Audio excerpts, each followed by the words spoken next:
कौन है वो सचिन रविंद्र जिसने 23 साल की उम्र में तेंदुलकर के रिकॉर्ड की बराबरी कर ली? कौन है वो सचिन रविंद्र जो धीरे धीरे वर्ल्ड कप 2023 की सबसे बड़ी सक्सेस स्टोरी बनते जा रहा है? कौन है वो सचिन रविंद्र जिसने सिर्फ सचिन तेंदुलकर का नाम नहीं लिया बल्कि उनके रिकॉर्ड्स पर भी धावा बोलना शुरू कर दिया है और वर्ल्ड कप के उनके दो बड़े रिकॉर्ड को आज अपने नाम कर लिया? ऑस्ट्रेलिया वर्सेस न्यूजीलैंड, कमाल का मैच, एक ऐसा मैच जिसने सारे नाखून खत्म करवा दिए लोगों के, क्योंकि लोग नाखून चबा रहे थे, इतना ज्यादा अच्छा मैच चल रहा था। इस मैच पर लोगों की सांसें टिकी हुई थी, लेकिन जब ऑस्ट्रेलिया ने 388 बनाए तो ये लगा कि मैच पूरा चला गया है ऑस्ट्रेलिया की तरफ और इस मैच में केवल फॉर्मेलिटीज बाकी है, क्योंकि 388 के बाद क्या होता? कुछ नहीं होता यार, इतने स्कोर तो कभी बने ही नहीं किसी वर्ल्ड कप मैच में। लेकिन जब न्यूजीलैंड ने पारी की शुरुआत करी और उसके बाद सचिन रविंद्र शो देखने को मिला, सो लोगों को युवराज याद आए, लोगों को तेंदुलकर याद आए, लोगों को द्रविड़ याद आए, लोगों को भविष्य नजर आया और लोगों को वर्ल्ड कप जो है वो पीक पर दिखाई पड़ा। युवराज इसलिए याद आए क्योंकि युवराज जैसे शॉट्स जो हैं वो सचिन रविंद्र लगा रहे थे, युवराज जैसी स्माइल, युवराज जैसे शॉट्स सचिन और द्रविड़ इसलिए याद आए क्योंकि सचिन और द्रविड़ जो हैं वो इनके नाम में जुड़े हुए, और ये कहानी शायद आपने सुनी भी होगी, नहीं सुनी होगी तो एक बार फिर हम आपको सुनाएंगे कि तो बाबू सचिन की कहानी है कि इनके पिताजी को सचिन और द्रविड़ बहुत पसंद थे और इंडिया छोड़कर जाने के बाद कुछ इंडिया का वो रखना चाहते थे, तो उनको लगा ज्यादा कुछ नहीं, लेकिन जब लड़का हमारा हुआ तो उसको नाम ही देते। तो राहुल से उठाया आर और सचिन से उठाया CHIN और दोनों मिला के बना दिया रचिन। रविंद्र जडेजा के साथ जो पहली बार ये खड़े हुए थे और इनकी तस्वीर आई थी रविंद्र और इधर जडेजा, तो काफी वायरल हुई थी, लेकिन अब इनकी पहचान किसी और की परछाई से नहीं है, अब इनकी खुद की पहचान है।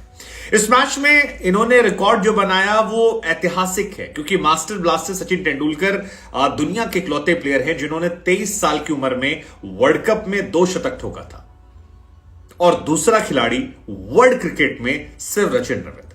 आप शुभमन गिल की बात करते हैं, आप अब्दुल्ला शफीक या बाकी खिलाड़ियों की बात करते हैं, लेकिन वर्ल्ड लेवल पर आकर जिस तरह से इनका डोमिनेंस हुआ है ये आउटस्टैंडिंग है। ऐसी पारियां बहुत कम देखने को मिलती हैं, और वो जो कहते हैं ना किसी ब्लेसिंग इन डिस्गाइज कि अगर केन विलियमसन चोटिल ना होते तो ये आते नहीं, इनको ऊपर बैटिंग करने का मौका नहीं मिलता, और अगर ऊपर मौका नहीं मिलता तो ये जो क्लास बैटिंग देखने को मिल रही है नहीं दिखाई पड़ती।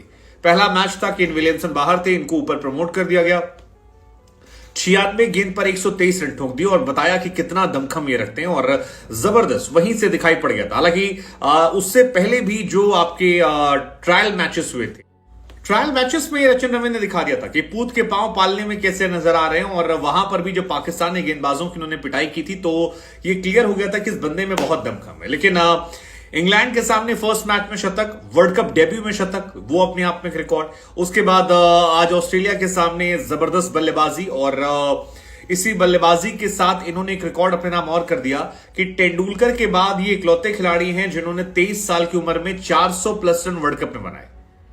किसी और खिलाड़ी ने वर्ल्ड कप, और बड़ी बात ये इनके सिर्फ 6 मैचेस हुए हैं, ज्यादा मैचेस नहीं खेले। इन 6 मैचेस में भाई साहब ने 2 मैच में सेंचुरी मारी है और 2 मैच में हाफ सेंचुरी मारी है, और नीदरलैंड इंडिया के खिलाफ हाफ सेंचुरी, जिसमें इंडिया के खिलाफ वो 75 बहुत इंपॉर्टेंट नॉक थी, और इंग्लैंड और ऑस्ट्रेलिया के सामने इनकी सेंचुरी, जिसकी जितनी तारीफ की जाए उतना कम है। सो ये बंदा स्पेशल है, और स्पेशल इनकी कहानी है, स्पेशल इनके बारे में कहानी है। I mean he is outstanding. 1996 में सचिन तेंदुलकर ने ये रिकॉर्ड बनाए थे। 97-8 में इनके पिताजी तेंदुलकर के फैन हुआ करते थे, और 99 के आसपास इनका जन्म हुआ था जब इनका ये नाम रखा गया था।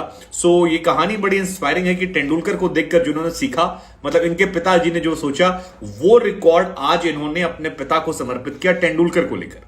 मुझे लगता है इस साल IPL में इन पर पैसों की भरमार होने वाली है, लोग इनके पीछे पागल होने वाले हैं, क्योंकि रिकॉर्ड्स और टैलेंट।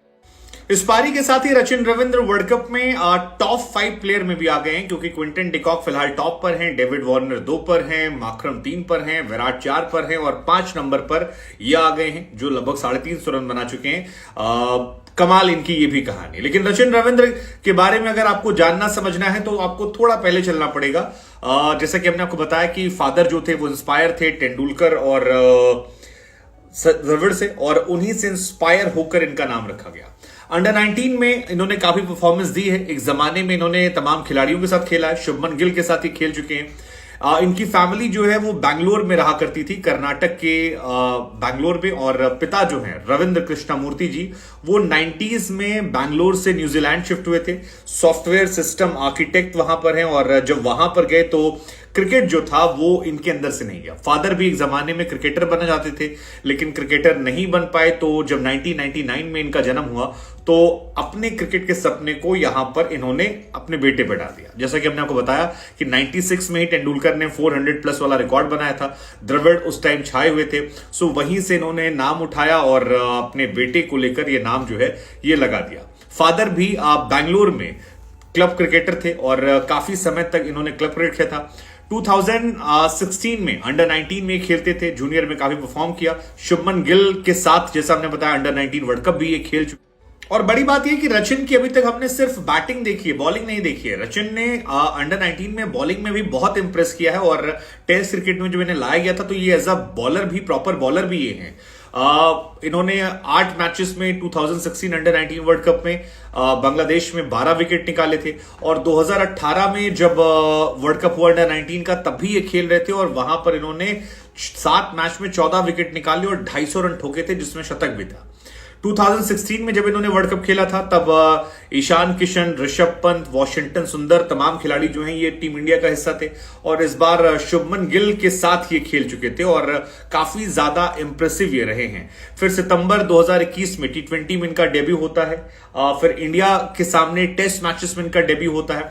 17 नवंबर को इनका टेस्ट डेब्यू रहा और काफी ज्यादा वहां से लाइमलाइट मिली। लेकिन तब ये परछाई बनकर खेल रहे थे, अब ये परछाई बनकर नहीं खेल रहे हैं, अब ये एक फ्रंट प्लेयर बनकर खेल रहे हैं। और मुझे लगता है कि आने वाले टाइम में न्यूजीलैंड के लिए ये सबसे ज्यादा बड़े प्लेयर बनने वाले हैं, क्योंकि जिस तरह का टैलेंट इनका है, जिस तरह का टेम्परामेंट इनका है और जिस तरह से इन्होंने अपने आप को बड़े स्टेज पर प्रूव किया, ये कमाल है। मतलब इस मैच में के बाद रचिन रविंद्र के अगर आप फैन नहीं बनते हैं तो सोचने वाली बात है, क्योंकि प्रेशर मैच, ऑस्ट्रेलिया के सामने मैच और ऑस्ट्रेलिया के सामने मैच में परफॉर्मेंस देना, 23 साल की उम्र में बड़े मन पे शतक मारना,